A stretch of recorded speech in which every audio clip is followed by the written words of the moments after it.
Hi, and welcome to my guide to Final Fantasy XIV's unique content called the Masked Carnival. The following trial is a required boss fight to continue certain parts of the Blue Mage questline, so let's get right into it. This video will be covering number 25, Dirty Rotten Alzomagia. This is a relatively easy boss fight against Alzomagia in 3 acts. With a little practice, you can even get through this entire fight without taking any damage once you understand the mechanics. If you have not done so by this point, you can learn the spells Planecracker, Ice Spikes, the Ram's Voice, and the Dragon's Voice from this trial. Now to explain the fight itself. For Act 1, Alzomagia starts by casting Ice Spikes, which gives a permanent buff that reflects physical damage, including auto attacks. In reference to auto attacks, you are currently auto attacking if you see either of these symbols on the screen. In order to stop auto attacking, follow one of these methods. Number 1, run out of melee attack range of Alzomagia. Number 2, put your weapon away. To do this, press L1 and R1 simultaneously on your controller, or press the default Z key on your keyboard. Number 3, untarget, then retarget Alzomagia.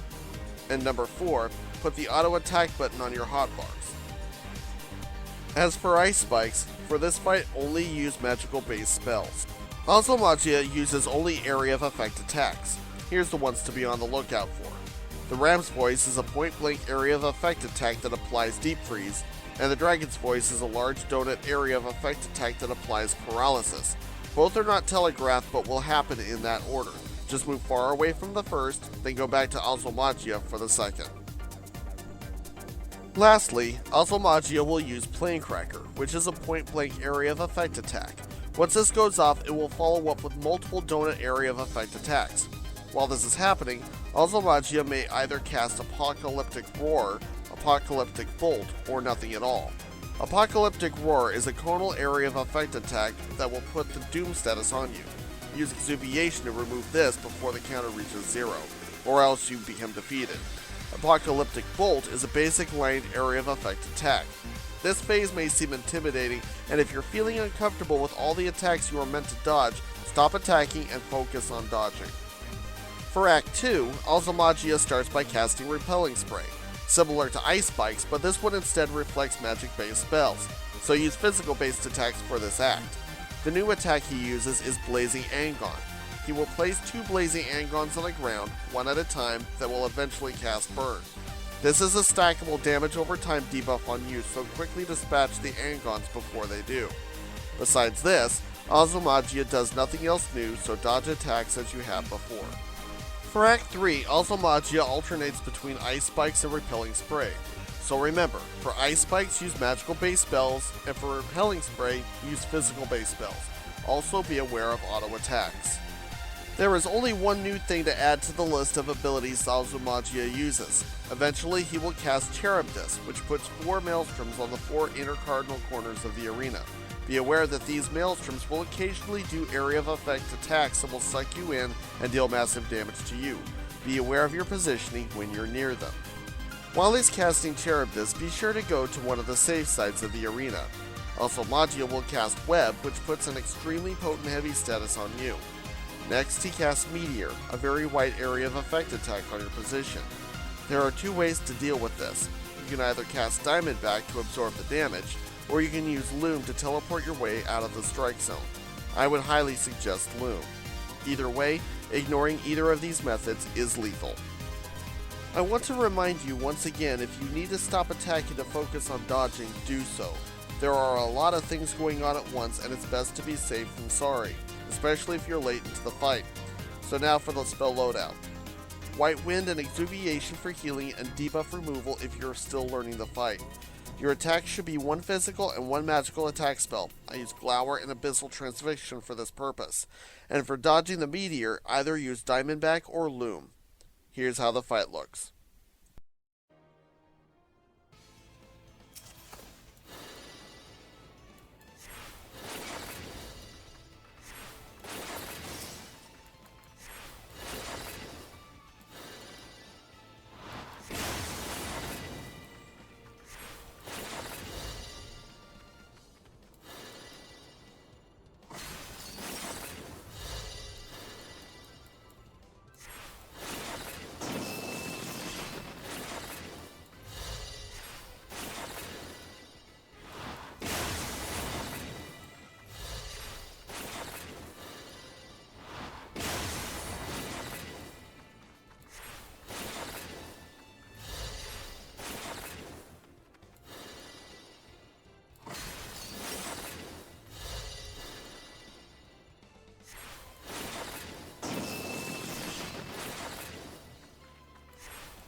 Completing this trial allows you to start the quest turning over a blue leaf, which rewards you with a new blue mage weapon, ironically also called Osel Magia.